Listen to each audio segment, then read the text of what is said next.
Ассаламу алейкум, құрметті жақсылар. Бүгін бізде Samsung A02 маркалы смартфон келді.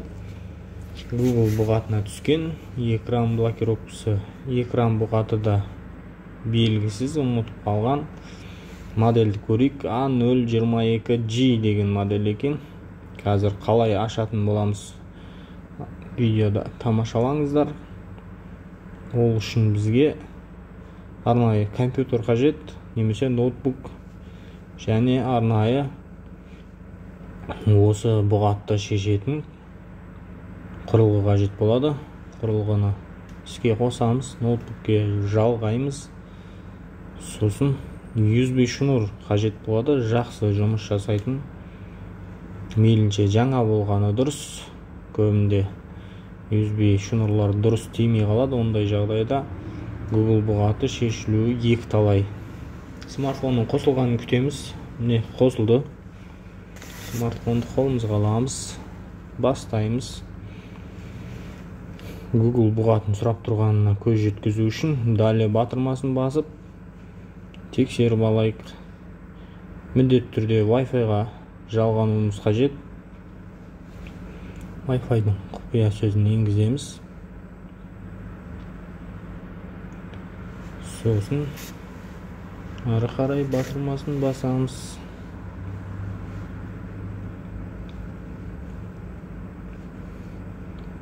Wi-Fi-ға жалғандық. Келесі батырмасы. Күте тұрыңыз. Ақпарат өңделуде, тексерілуде дейді.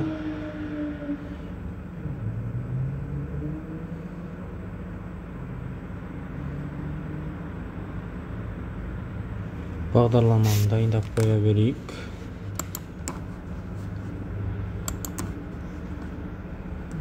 Бұл ойланып болғанша бағдарламаны іске қосып дайындап қоюымыз қажет.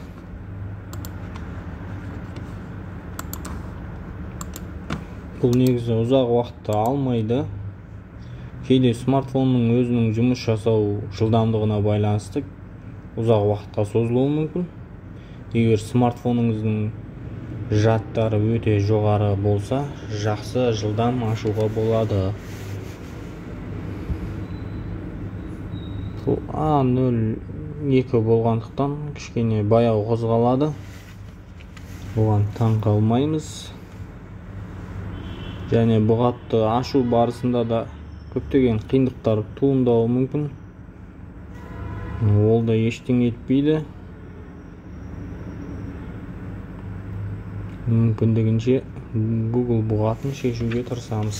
Мінекей, экран құпия сөзді сұрап тұр бізден. Құпия сөзді әрине білмейміз, ұмытып қалған. Клиенттің өзі де білмейді. Қандай қойғанын ұмытып қалған. Google есептік жазбаны сұрайды бізден қазір. Ол жайлы ешқандай мәлімет білмейміз, ұмытып қалғанбыз. Кезінде немқұрайлы ашқандықтан осындай қиындыққа тап болып отырмыз. Міне, әрмен қарай батырмасы мүлдем басылмайды, өткізбейді бізді. Көріп тұрғандарыңыздай артқа батырмасын басып, мұнда экстренный вызовқа өтіп, жұлдызша тор 0 жұлдызша тор батырмасын басамыз. Бізге мынандай терезе ашылса, онда ол жақсы жаңалық біз үшін. Біздің бағдарлама оны аша алады деген сөз. Қазір Google бұғатын шешетін боламыз.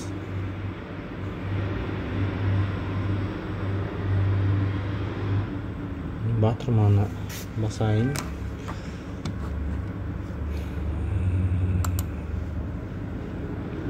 Компьютер бағдарламасы біздің смартфонды көруі қажет, оқуы қажет. Анық оқығаннан кейін қажетті команданы орындайтын боламыз. Мінекей, оқыды біздің смартфонды. Смартфонның бетінде осындай жазу пайда болады. Сол жерге келсем батырмасын басып, әрмен қарай батырмасын басамыз. Ұзақ уақыт тұрмайды. Бірнеше уақыттан соң смартфон өздігінен өшіп қосылатын болады. Міне осылай смартфонды орнына қойып қоямыз.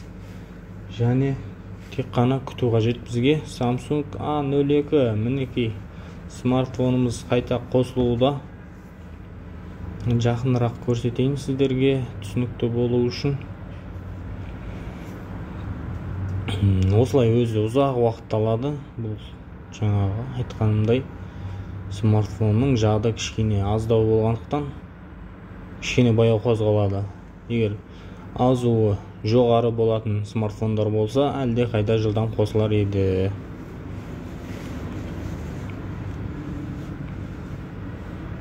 Жұмыс жасау жылдамдығына қатысты озу деген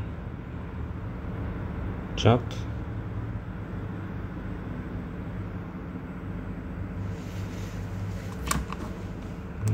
Қосылуда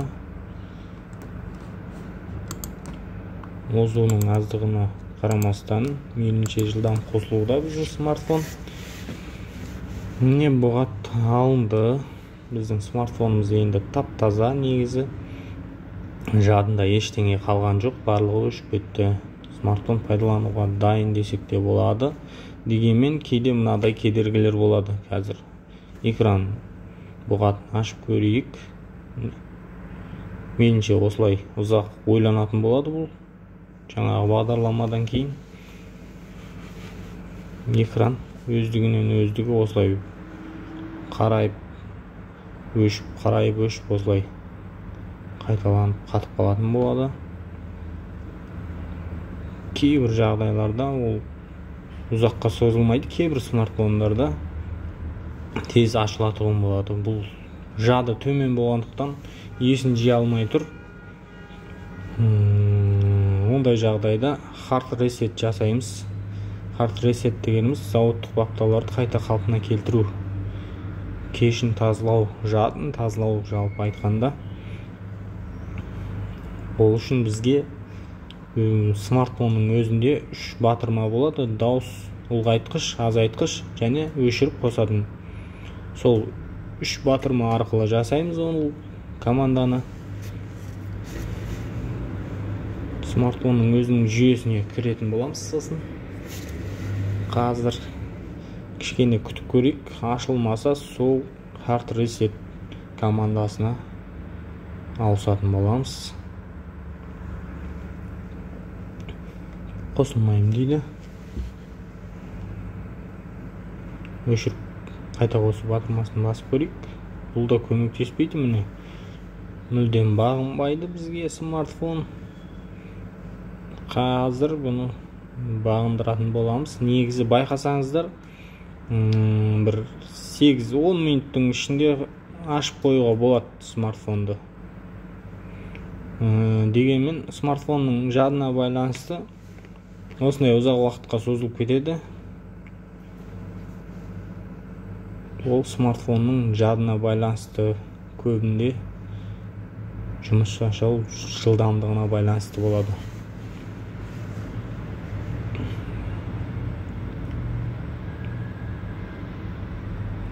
Өшіп қосылғанын күтеміз. Күту қажет, басқа амал жоқ. Бізге смартфонның бұғатын шешу қажет болғандықтан күтеміз.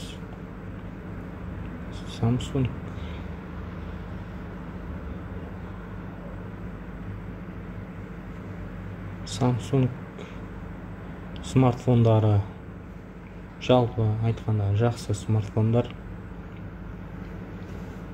Redmi'ге қарағанда функциясы өте пайдалануға ыңғайлы.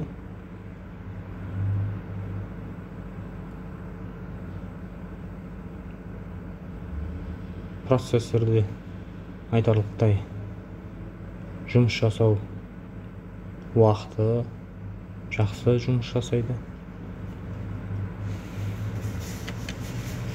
Өздігінен өздігі ұйықтап қалу деген болмайды. Бұл Samsung'терде көбінде, Redmi'де көп кездеседі. Huawei, Redmi деген модельдерде ондай жағдай.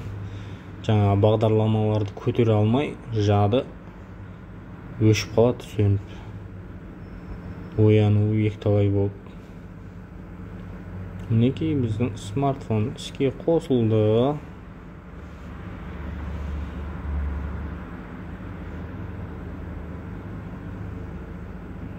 Дегенмен әлі есті жия алмаған сияқтымыз.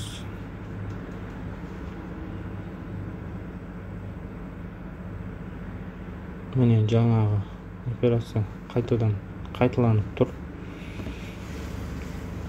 Бұл жүйедегі қателіктің кесірінен болады. Жүйедегі қателікті жою қазір хард ресетпен шешілетін болады. Дауыс азайтқыш және өшіріп қосатын батырманы басқаннан кейін, смартфон өшкеннен кейін дауыс ұлғайтқыш пен өшіріп қосу батырмасын бір мезетте ұстап тұрамыз және осы жүйеге кіреміз. BIOS деген сияқты жүйеге кіреміз. Hard reset. Мұнда factory reset, wipe data, factory reset бөлімін басып, сауаттық бағдарламаларды қайта қалпына келтіру батырмасын таңдаймыз және қайта сөндіріп қосамыз смартфонды. Сосын тағы да жаңағыдай ұзақ уақыт күтуіміз қажет болады.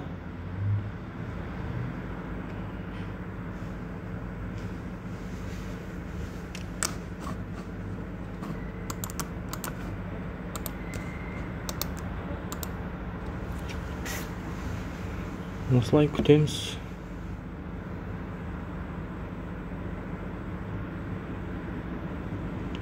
Смартфонның қосылу жылдамдығы мейлінше жады аз болғандықтан мейлінше ұзақ уақыт күтуімізге тура келеді.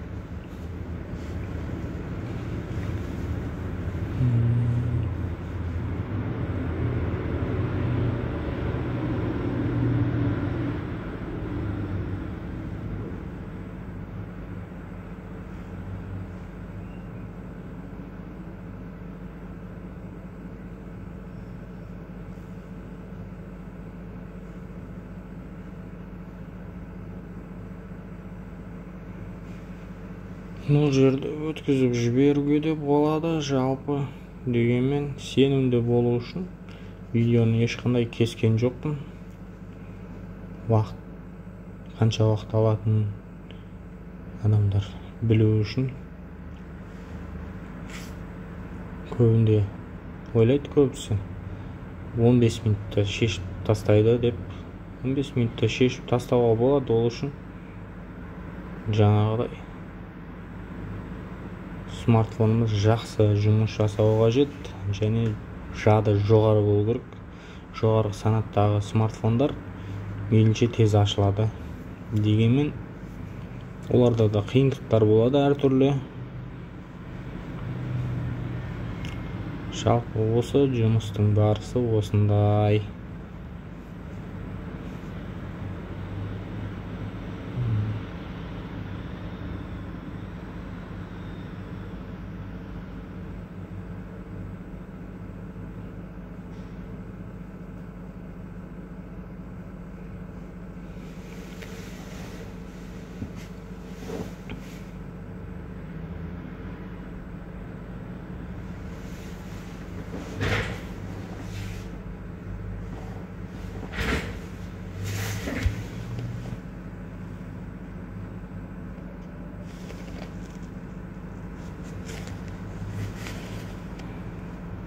Біздің мақтаған Samsung смартфонымыз ойлануда.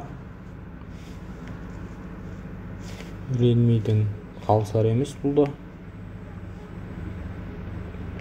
Баяу жұмыс жасау жағынан. Redmi 9A, 9C солармен теңеседі екен бұл. A02 деген модель.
Android іске қосылуда.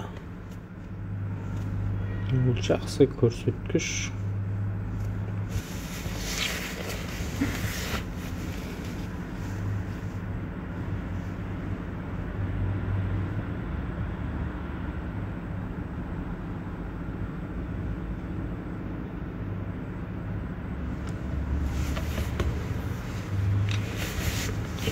Смартфон іске қосылды. Қош келдіңіз. Бастау. Келісемін, ары қарай батырмасы. Осылай басып шығуымыз керек. Қадам-қадаммен. Және мейлінше тағы да сол Wi-Fi-ға жалғануымыз қажет. Wi-Fi-дің құпия сөзін енгізіп, Wi-Fi-ді жалғайтын боламыз.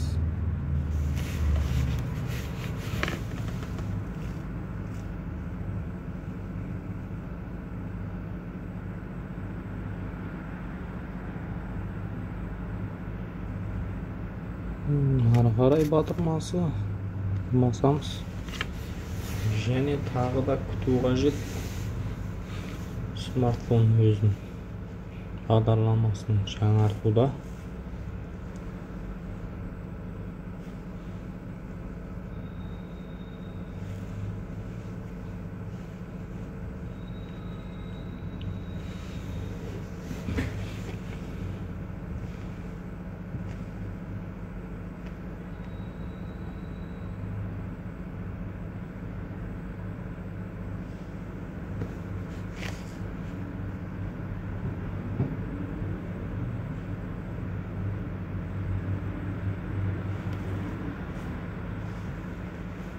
Android бағдарламасын тексеруде және бағдарлама жаңартулар шыққан болса, өздері жаңартуларды енгізетін болады.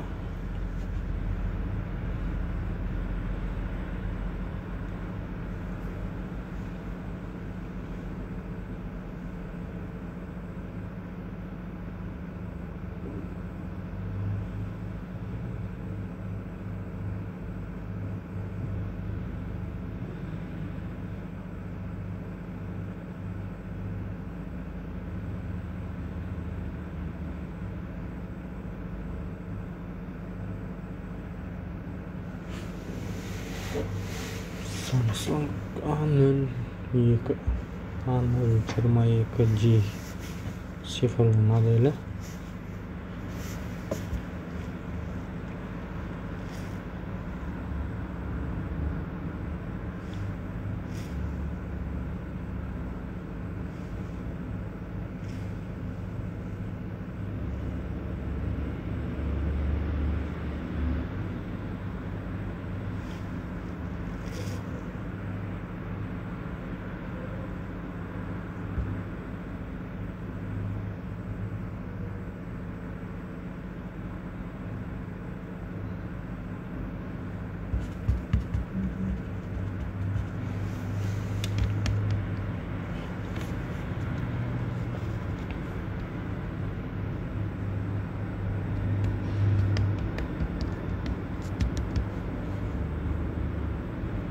Мінекей өткізіп жіберу немесе аккаунт қайтадан есептік жазба енгізу. Бұл тамаша көрсеткіш. Өткізіп жіберу батырмасын басып көреміз. Өткізіп жіберсе жақсы. Көбінде негізі аккаунт ашқан дұрыс. Аккаунт өзіңізге болғандықтан сонда жылдамырақ қосылатын болады. Мен сіздерге түсінікті болу үшін аккаунт жазбай тексеріп көремін. Қазір жаңа аккаунт енгізіңіз деп тұр ғой мұнда. Алдын ескі аккаунтты сұрап тұрған еді. Компьютердағы бағдарламамыз ескі аккаунтты өшіріп тастады. Дегенмен ары қарай өту үшін смартфон өзі жаңа есептік жазба енгізуді бізден талап етіп тұр. Біз оны жазбай өткізіп жіберу батырмасын бастық. Тағы тексеріп көрейік. Не дейді екен біздің смартфон? Кейде өткізіп жібереді. Міне қайтадан жаңа жерге келіп қалды. ескі смартфондағы деректерді көшіресіз бе немесе алға жылжисыз ба деп тұр. Біз көшірмейміз, өткізіп жіберу батырмасын басатын боламыз. Тағы да өңделуде.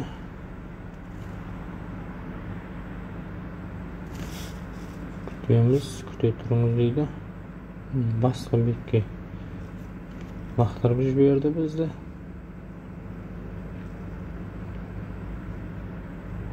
Бағдарлама тексерілуде. Жаңартулары Android'тың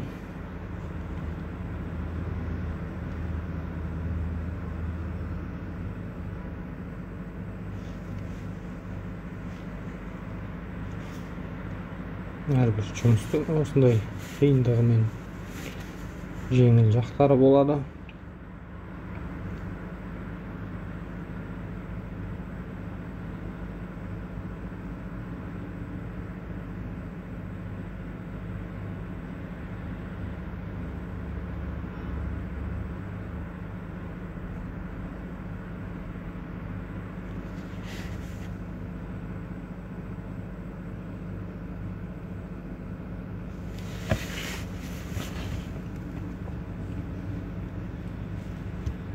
Samırqamız.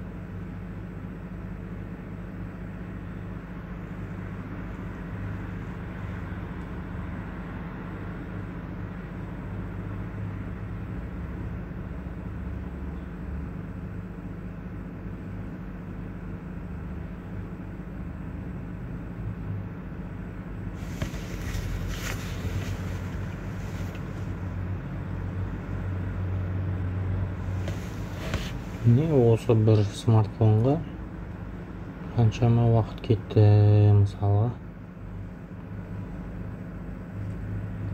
Айтылуы оңай болғанмен практикада осындай ұзақ уақыт алатын болады. Тәжірибе барысында осындай ауқымды уақытты алып тұрады. Оқытылу кезінде немесе тыңдағанда былай жеңіл естіледі, айтқанда жылдам ашылатын болады, 15 минут 5 минутта шешіледі деген сияқты ақпараттар беріледі көбінде. Дегенмен тәжірибеде осыншалықты ұзақ уақыт бойы A02-ні ашатындығымызды мен ойламаппын. Неге жарты сағат уақыт жай ғана A02 үшін.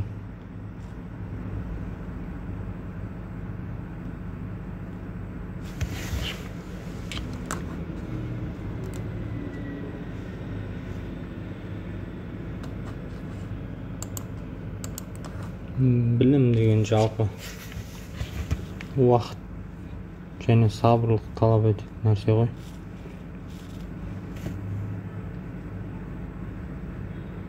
Мұнда аккаунт енгізейік. Аккаунт енгізбесек бізді жібермей қайтадан осы жерге қайта айналдырып алып келіп жатыр. Бұл смартфон өте жад, есте сақтау қабілеті мықты смартфон екен. Өткізіп жібермей жатыр бізді басты бетке. Аккаунт таңдаймыз, өзімізге білетін ұмытпайтын құпия сөзді енгіземіз және ары қарай батырмасын басамыз.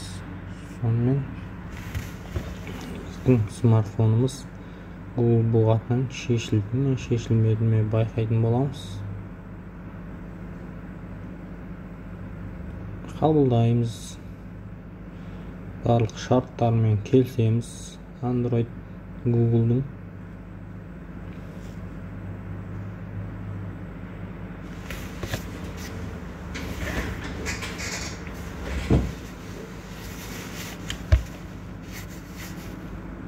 О, мәліметтер қабылдануда.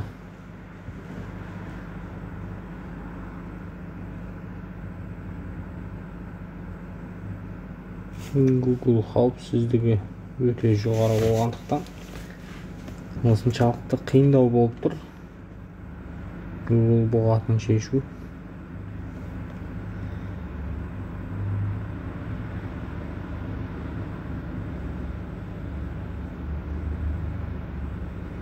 Дегенмен бұдан да қиын, бұдан да ұзақ уақыт алатын смартфондар кездескен. Өткізіп жіберу, экран бұғатын қоймаймыз. Күте тұрыңыз дейді бізге смартфон. Күтеміз.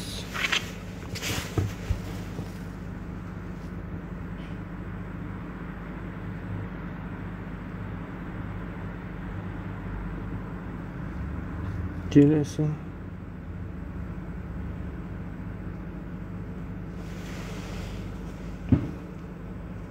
Осылай ұзақ уақыт ойланады.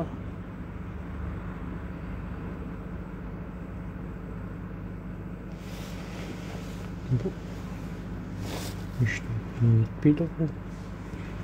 Қолданғаны. Бастысы Google бұғатын шешу бізге.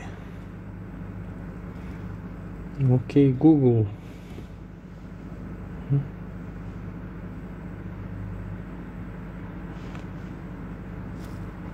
Бәрекелді, мінекей. Жақындап қалдық.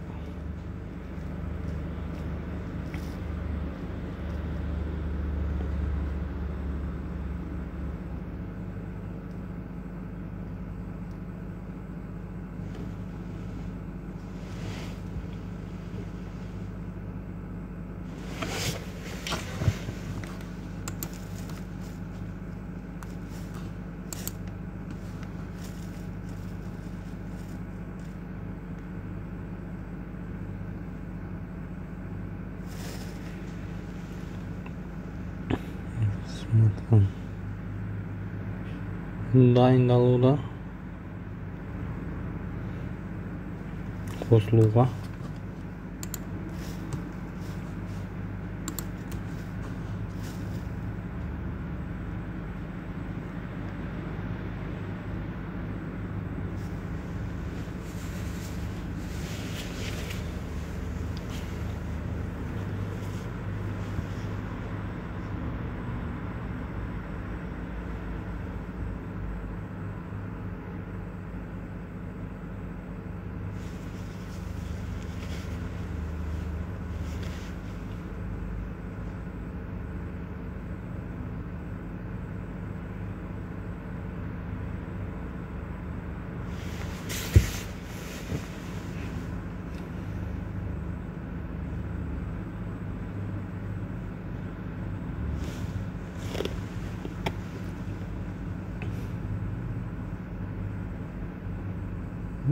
Күтіп тұрыңыз дейді.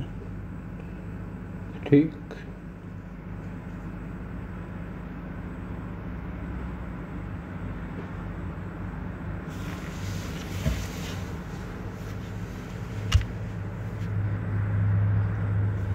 Мінекей смартфонымыз.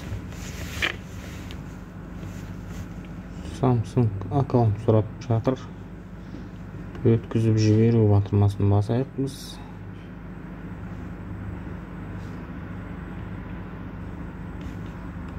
Samsung аккаунт жалпы жақсы дүние, ол да ашқан көп жерде пайдасын тигізеді. Дегенмен құпия сөзді ұмытпаған жөн. Өткізіп жіберу, тағы да өткізіп жіберу батырмасын басайық.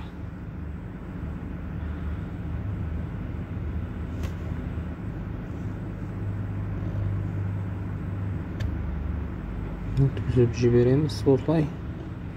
Дайын дейді о. Samsung баптаулары дайын. Қолданысқа дайын біздің смартфон. Міне Samsung бұғады шешілді. толығымен смартфон пайдалануға дайын. Тексеріп көрейік. Қаншалықты дайын екендігін. Әлі есін жиюда смартфон. Мінекей бағдарламалар басты бетке шықты.